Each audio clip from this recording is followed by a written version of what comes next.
미국 중앙은행인 연방준비제도가 기준금리를 0.25%포인트 내렸습니다.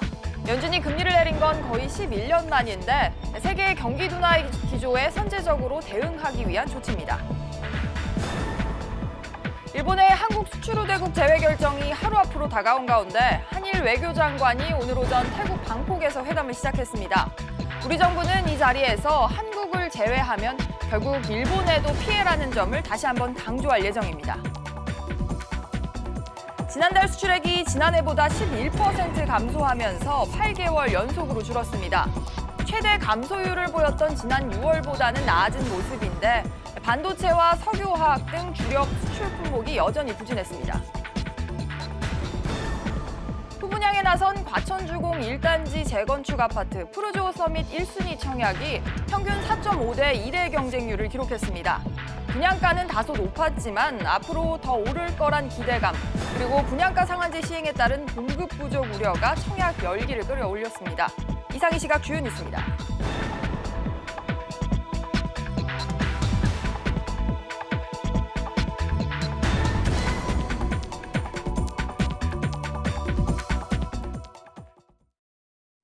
시청자 여러분 안녕하십니까? 8월 첫날 백브리핑 시시각각 시작하겠습니다. 네, 미국 중앙은행인 연방준비제도가 11년 만에 기준금리를 인하했습니다. 이에 맞춰서 글로벌 통화정책도 변화할 것으로 전망이 되는데요. 자세한 내용 취재기자 연결해보죠. 신윤철 기자. 네, 신윤철입니다. 네, 미국 연준이 기준금리를 얼마나 내렸습니까? 네, 미국 연방준비제도는 우리 시간으로 오늘 새벽 기준금리를 0.25%포인트 하향 조정했습니다. 미 연준이 금리를 인하한 것은 금융위기 당시였던 2008년 12월 이후 10년 7개월 만입니다. 이번 인하 조치로 미국의 기준금리는 2에서 2.25%로 조정되는데요. 이번 금리 인하로 미국의 통화 긴축 정책은 3년여 만에 일단락됐습니다. 다만 이번 금리 인하로 연준의 통화 정책 방향이 다시 완화로 바뀌었다고는 볼 수 없습니다. 이와 관련해 제롬 파월 연준 의장은 기자회견에서 장기적인 인하 사이클의 시작은 아니고 명백하게 보험적인 측면에서 중간 사이클 조정이라고 밝혔습니다. 네, 보험적인 성격의 금리 인하다 이런 표현을 썼는데 그럼 이번 금리 인하는 어떻게 해석을 해야 될까요? 통상 기준금리 인하는 경기 침체에 대응하는 경기 부양 카드인데 현재 미국은 최장기 호황을 이어가고 있습니다. 파월 의장이 보험성 인하라고 표현한 것은 대외적인 변수, 즉 글로벌 무역 갈등을 비롯해 유로존과 중국 등 주요국들의 경기 둔화가 본격화하는 흐름에 선제적으로 대응하는 차원이라는 해석이 나오고 있습니다. 이번 금리 인하에 대해 도널드 트럼프 미국 대통령은 공개적으로 불만을 드러내기도 했는데요. 트럼프 대통령은 연준의 0.5%포인트 인하를 요구했으나 0.25%포인트 인하에 그치자 자신의 트위터에 늘 그렇듯 파월은 우리의 기대를 저버렸다며 파월 의장에게 날을 세웠습니다. 한편 한국은행은 오늘 국회 기획재정위원회 서면 답변서를 통해 경제 여건이 더 악화될 경우 기준금리 추가 인하에 나설 수 있다고 밝혔습니다. SBS CNBC 신윤철입니다. 이주열 한국은행 총재는 미국 연방준비제도의 금리 인하와 관련해서 예상보다는 덜 완화적이었다고 평가했습니다. 이 총재는 미국의 기준금리 인하에 따른 금융시장 점검회의에서 이같이 밝혔습니다. 이어 미국의 추가적인 금리 인하에 대한 기대가 여전히 크다면서 우리나라 경제 여건이 악화할 경우 추가 금리 인하를 고민해보겠다고 말했습니다. 일본의 추가 경제보복 조치를 눈앞에 두고 한일 외교수장이 만났습니다. 두 나라 무역 갈등이 확산될지 아니면 마무리될지 기로에 섰는데요. 취재기자 연결하겠습니다. 권세욱 기자. 네, 권세욱입니다. 네, 우리나라의 강경화 장관과 일본의 고노 외무상 조금 전 만난 거죠? 네, 강경화 외교부 장관은 태국 방콕 현지 시간으로 오전 8시 45분, 우리 시간으로 10시 45분부터 고노다로 일본 외무상과의 회담을 시작했습니다.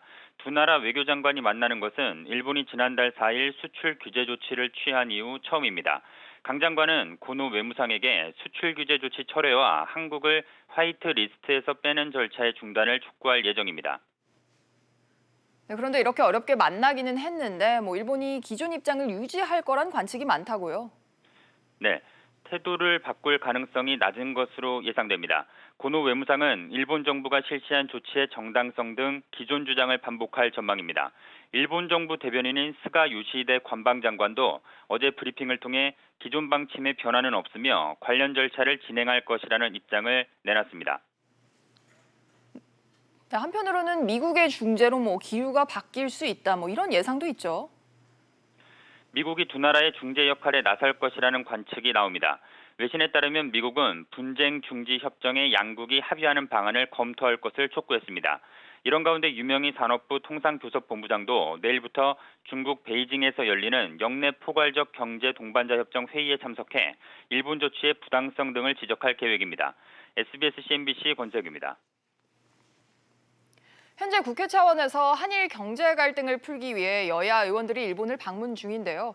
그런데 일본 주요 인사가 우리 국회의원들의 만남을 일방적으로 취소했다라고 합니다. 정부는 최악의 사태까지 대비하고 있습니다. 취재기자와 이 문제 자세히 이야기 나눠보죠. 김현우 기자 나와 있습니다. 김 기자. 네. 지금 일본 의원 측이 원래는 이 시간에 만나야 하는 건데 우리 의원들과 만남을 취소했다고요? 네, 서청원 무소속 의원이 단장인 국회 방해단은 오늘 오전 11시 반에 예정됐던 니카이 도시히로 자민당 간사장과 만남이 취소됐다고 밝혔습니다. 네. 니카이 간사장은 아베 일본 총리의 최측근으로 자민당 2인자로 꼽히는데요.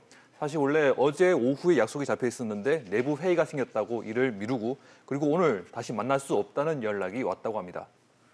니카이 간사장 쪽에서는 약속을 취소하면서 어떤 해명을 한 거예요? 네, 니카이 간사자 측은 어제처럼 북한 미사일 발사와 관련된 자민당 내 긴급 안전보장회의가 열렸다며 약속을 취소했다고 합니다. 방일 의원 중 한 명인 조배숙 민주평화당 의원은 개각과 당직 변경 등 복잡한 일본 정치 사정도 영향을 미친 것 같다며 외교적 결례에 대해 강력하게 항의했다고 설명했습니다. 반면 역시 방일 의원단 소속인 강창일 더불어민주당 의원은 자민당 관계자들이 만남을 피하고 있는 것 같다면서 내일 화이트리스트 배제안 처리를 마음먹은 것 같다고 분석했습니다.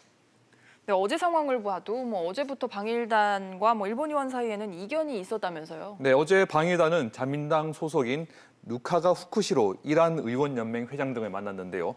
두 나라 사이에 파국을 막자는 데는 모두 동의했지만 화이트리스트 배제안에서는 입장 차이가 갈렸습니다. 네.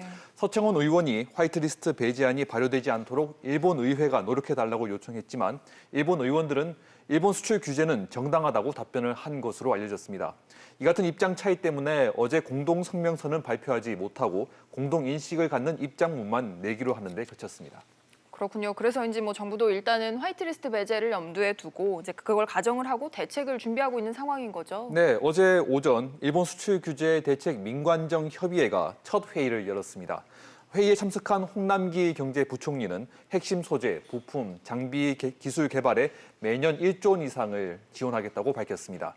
세제, 금융 지원을 확대하고 대기업과 중소기업이 기술 개발을 위해 상생 협력 노력을 강화하기로 했습니다. 네.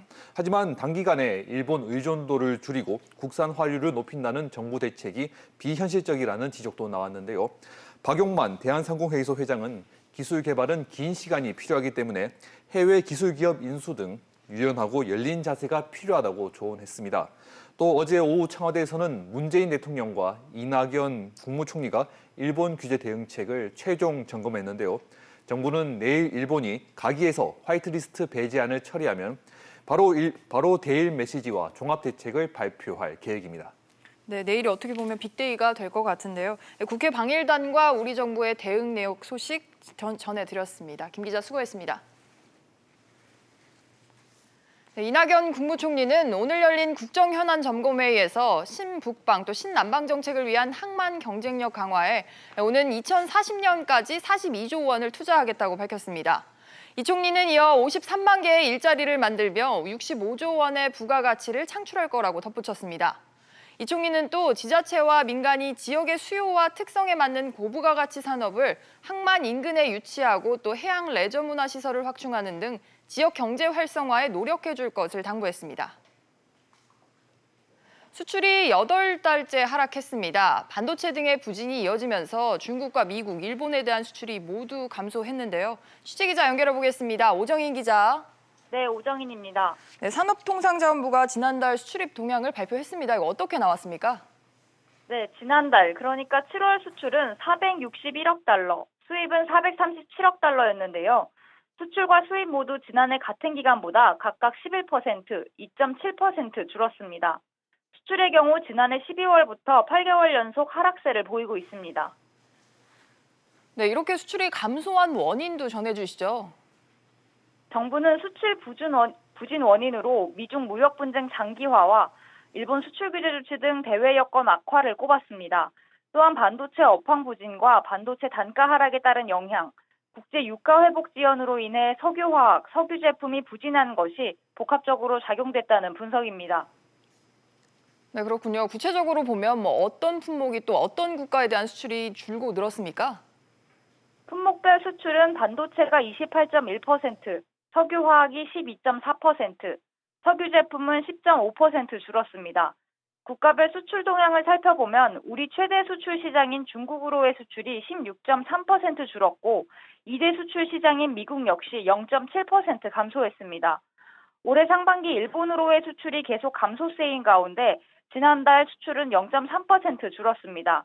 또한 수출 규제 조치 발표 이후 일본으로부터의 부품 소재 장비 수입 감소세로 수입은 9.4% 감소했습니다. SBS CNBC 오정인입니다. 다음은 소비자 물가 소식 알아보겠습니다. 이번 달 소비자 물가 상승률이 1년 전보다 0.6% 올랐습니다. 이로써 7개월 연속 0%대에 머물고 있는 건데요. 자세한 내용 취재기자 연결하겠습니다. 장가희 기자. 장 기자, 소비자 물가 상승률이 7개월 연속으로 1%를 밑돌고 있어요. 네, 그렇습니다. 통계청에 따르면 이번 달 소비자 물가 지수는 104.56으로 1년 전보다 0.6% 올랐습니다. 한 달 전보다는 0.3% 하락했습니다. 소비자 물가는 7개월째 0%대에 머물고 있는데요. 이는 지난 2015년 10개월간 0%대를 유지한 이후 가장 긴 기간입니다. 네, 소비자 물가가 지나치게 낮으면 또 경기 침체 우려가 있는데 소비자 물가가 이렇게 좀처럼 오르지 않는 이유는 뭡니까? 네, 채소류 가격이 크게 떨어졌기 때문입니다. 최근 생산량이 크게 증가한 양파가 14% 넘게 하락했고 마늘도 15% 넘게 가격이 내렸습니다. 이 밖에 무, 고구마, 배추 등도 가격이 크게 하락했습니다. 유류세 인하로 물가 상승률을 끌어내리는 데 기여했던 석유류 가격 역시 1년 전보다 5.9%가 떨어졌는데요. 이는 전체 물가를 0.27%포인트 끌어내렸습니다. 집세는 0.2%, 공공서비스도 0.1% 떨어졌습니다. 일각에선 0% 저물가가 경제 불황에 기인한 건 아닌지 우려스럽다는 평가가 나오고 있는데요. 이에 대해 통계청은 총체적 수요 감소에 따른 물가 하락이라기보다는 기후변화와 유류세 인하 등 외부 요인, 정책적 요인이 반영된 것이라고 전했습니다. SBS CNBC 장가입니다. 국회가 오늘 오후에 본회의를 열어서 추가 경정 예산안을 처리할 예정입니다. 추경안과 더불어 주요 민생 법안도 통과시킬 계획인데요. 오늘 회의 전망 취재기자 연결해서 알아봅니다. 엄하은 기자. 네, 엄하은입니다. 본회의 시간이 잡히기는 했는데 아무래도 순탄하지는 않을 전망이라고요. 네, 국회는 오늘 오후 2시 본회의를 열어 6조 7천억 원의 추경안을 처리할 예정입니다. 지난 4월 25일 국회에 추경안이 제출된 지 정확히 99일 만입니다. 하지만 여야 간 줄다리기가 계속되고 있어 예정된 시간에 처리를 할 수 있을지 불투명한 상황인데요. 앞서 국회 예산조정소위가 지난 17일부터 추경안을 심사해 왔는데 포항 지진과 강원 산불 피해 등 재심사 요구 안건들이 적지 않았습니다. 특히 일본 수출 규제 대응 예산 2,700억 원을 놓고 의원들 간의 의견이 엇갈리면서 기싸움을 벌이는 등 접점을 찾지 못하는 양상인데요. 추경 심사 기간이 길어지면서 본회의 연기 가능성도 점쳐지고 있습니다. 그렇군요. 주요 민생 법안들도 처리를 하는 거죠. 네, 국회 법제사법위원회 문턱을 넘은 총 142건의 법안이 오늘 본회의 통과를 기다리고 있습니다.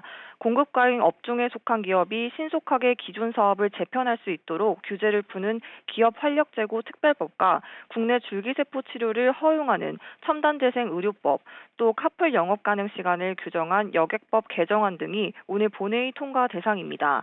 국회는 이와 함께 일본의 경제보복 철회를 촉구하는 결의안과 지난달 중국과 러시아 군용기의 방공식별 구역 진입과 영공 침범을 규탄하는 결의안도 의결할 예정입니다. SBS CNBC 엄하은입니다. 최근 석 달 동안 대기업 집단 계열사 수가 25개나 증가했습니다. 기업들이 적극적인 사업 구조 개편에 나선 결과라는 분석인데요. 취재기자 연결하겠습니다. 김정현 기자. 네, 김정현입니다. 대기업 계열사가 얼마나 늘어난 겁니까? 네, 공정거래위원회가 대기업 집단 소속 회사 현황 자료를 발표했는데요. 지난 5월 발표 때 모두 2,103곳이었는데 이번에 2,128곳으로 25개가 늘었습니다. 우선 19개 대기업 집단이 회사를 신설 또는 분할하거나 지분을 취득하는 방식으로 59곳의 계열사를 편입했고요. 20개 대기업 집단은 보유 지분 매각이나 법인 청산, 흡수 합병 등을 통해서 34곳의 계열사를 제외했습니다. 계열사를 가장 많이 늘린 대기업은 농협과 한화로 각각 12곳과 11곳을 늘렸고요. 반대로 계열사를 가장 많이 줄인 대기업은 SM과 네이버로 같은 기간 각각 4곳을 제외했습니다.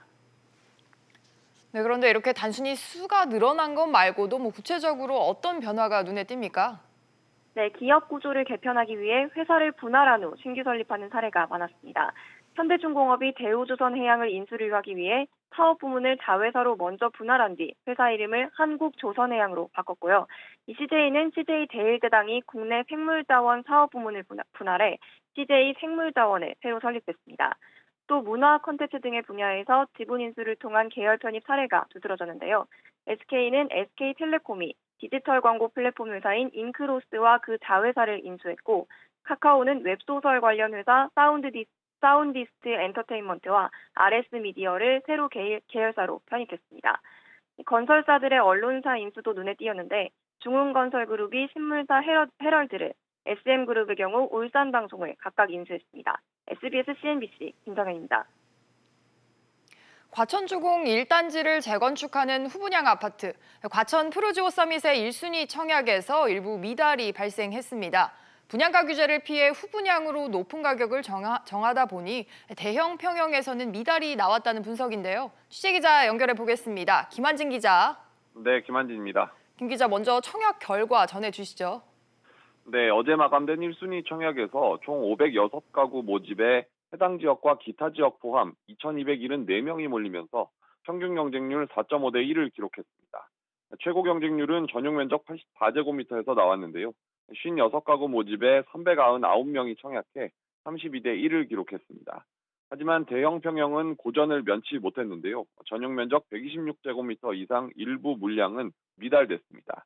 역시 가격이 문제인데요. 이 아파트는 후분양으로 진행돼 분양가 규제를 받지 않는데 3.3제곱미터당 분양가가 강남과 맞먹는 평균 4천만 원인 게 부담으로 작용했다는 분석입니다.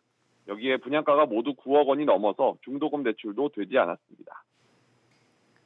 네, 민간 택지 분양가 상한제 도입이 탄력을 받겠군요.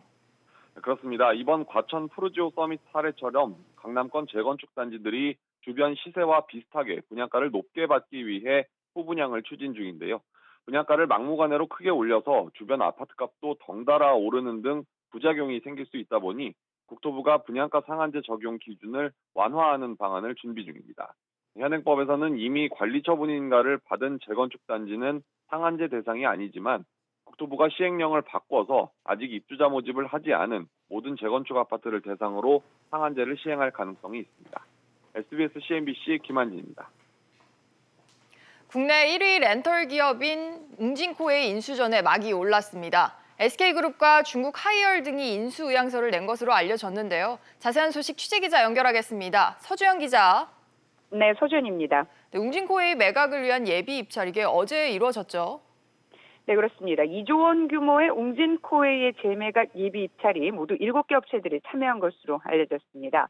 투자은행 업계에 따르면 웅진코웨이 매각 주관사인 한국투자증권은 어제 인수 의향서 접수를 마감했는데요. SK네트워크스, 중국 가전업체인 하이얼, 글로벌 사모펀드인 칼라일 등으로부터 인수 의향서를 접수한 것으로 전해졌습니다. 당초 코웨이를 인수할 수 있는 후보로 업계에서 거론됐던 GS, 신세계, 롯데 등은 예비 입찰에 참여하지 않은 것으로 알려졌습니다. 그렇군요. 참여한 업체들 좀 살펴보죠. 네, SK네트워크스는 이미 국내 2위권 렌탈 업체인 SK매직을 자회사로 두고 있는데요. 다만 업계 1위인 코웨이와의 격차는 큽니다. 따라서 웅진코웨이를 인수하게 되면 압도적인 1위로 등극하게 됩니다. 중국 하이얼은 지난 2015년 코웨이 인수 전에 CJ그룹과 컨소시엄을 맺고 참여한 적이 있습니다. 하이얼은 최근 이탈리아 캔디, 미국 GE 가전 부문을 인수하는 등 해외 가전 인수에 관심을 가지고 있는데요. 빠르게 성장하고 있는 우리나라 렌털 시장에 주목한 것으로 보입니다. 이 밖에 칼라일 등 사모펀드들은 웅진코웨이의 안정적인 실적에 관심을 가진 것으로 분석이 됩니다. 네, 그럼 앞으로 매각 일정은 어떻게 진행이 됩니까? 네, 한국투자증권은 이르면 9월 초 본입차를 진행해서 우선 협상 대상자를 선정할 계획입니다. 매각 대상은 웅진 싱크빅이 보유한 웅진코웨이 지분 25.08%인데요. 해당 지분을 인수할 경우 코웨이의 최대 주주로 등극하게 됩니다. SBS CNBC 서주연입니다. 다음 소식입니다. SM엔터테인먼트가 기관 투자가들이 요구한 이수만 회장의 개인 회사 라이크 기획과의 합병안을 끝내 거절했습니다. 이에 따라 향후 기관 투자가들과의 소송전이 불가피해 보이는데요. 취재기자 연결해 알아보죠. 김성현 기자. 네, 김성현입니다. 네, SM 측이 기관 투자가들의 요구 거부한 배경은 뭡니까? 네, SM은 KB자산운용에 서한을 보내 라이크 기획과 거래 중단, 합병 요구에 대해 기관 투자가들이 합병을 강요할 권리는 없다는 입장을 밝혔습니다. 아울러 라이크 기획은 법인 형태가 아니기 때문에 법률적으로 합병이 성립될 수 없다고 선을 그었습니다. SM은 또 적자를 지속하는 호텔 요식업과 관련한 식음료 사업 정리도 거부했는데요. 식음료 사업은 단기 성과로만 판단하면 안 된다며 전략적 투자가들이 파트너를 유지해 시너지를 낼 것이라고 밝혔습니다. 다만 배당 등 주주 환원 활동은 점차 검토하겠다는 입장을 내놨습니다. 배당이나 자사주 매입 등을 검토하고 구체적인 계획이 확정되면 알릴 것이라고 밝혔습니다. 네, 기관 투자가들의 요구를 명백하게 거절한 건데 아무래도 크게 반발할 것 같은데요. 네, 그렇습니다. 기관 투자가들을 중심으로 SM 측에 대한 강한 압박이 예상되고 일각에서는 소송전이 불가피하다는 관측이 나오고 있습니다. KB자산운용은 SM의 답변이 만족할 만한 수준이 아니었다며 내부적으로 대응 방안을 검토할 계획인데요. 앞서 KB자산운용은 주주 서한 요구를 거부한 골프존을 상대로 소송을 내는 등 법적으로 대응한 바 있습니다. 내년 주주총회에서의 표대결도 예상되는데요. KB자산운용은 다음 주주총회에서 이사회에 대한 감시와 견제를 강화하기 위해 신규 사회이사 후보를 추천할 계획이라고 밝혔습니다. 회사 지배구조와 경영 방식을 놓고 SM 측과 기관 투자가들 간의 분쟁이 본격화되는 양상입니다. SBS CNBC 김성현입니다. 기아자동차와 한국GM, BMW, 혼다 등에서 제작, 수입, 판매한 차에서 제작 결함이 발견돼 리콜이 실시됩니다. 국토교통부는 이들 기업에서 제작하거나 수입, 판매한 총 35개 차 중 42,320대에서 제작 결함이 발견돼 리콜을 실시한다고 밝혔습니다. 기아차의 경우 소프트웨어 오류로 긴급 제동이 되지 않는 현상이 나타났고 또 다른 제조사의 차 중에서는 부품 결함이 나타나 무상 수리나 교체가 이루어질 전망입니다. 증시 상황입니다. 오늘 새벽 뉴욕 증시는 하락 마감했지만 국내 증시는 오르고 있습니다. 지금 코스피가 0.23% 오르며 2029포인트 보여주고 있고요. 코스닥 같은 경우도 0.3%가량 오르며 632포인트 나타내고 있습니다. 오늘 눈에 띄는 종목들 함께 살펴보시죠. 먼저 삼성전자입니다. 어제 실적 발표로 이틀 연속 하락세를 보였는데요. 삼성전자는 올해 2분기 주주 환원 방안 발표를 연기하기도 했습니다. 현재 0.2% 하락세를 보여주고 있습니다. 그런가 하면 화장품 관련주는 지금 실적이 엇갈렸습니다. 아모레퍼시픽 같은 경우에는 실적 쇼크 소식에 52주 신저가를 경신하기도 했는데요. 3.93% 하락하면서 13만 4,500원에 거래되고 있습니다. 반면에 역대 최대 실적을 달성한 LG생활건강은 현재 보합권에서 거래되고 있습니다. 기아차는 2세대 K5 리콜 소식이 올라왔지만 주가는 변동이 없는 것으로 알려졌고요. 현대차 같은 경우에는 인도 시장 진출 2달 만에 소형 SUV 계약 대수가 5만 대를 넘었다는 소식이 올라왔습니다. 이 소식 호재로 작용하는 모습인데요. 현대차 현재 2.37% 오름세를 보이며 12만 9,500원에 거래되고 있습니다. 지금까지 증시 상황이었습니다. 오늘 준비한 소식은 여기까지입니다. 시청해주신 여러분 고맙습니다.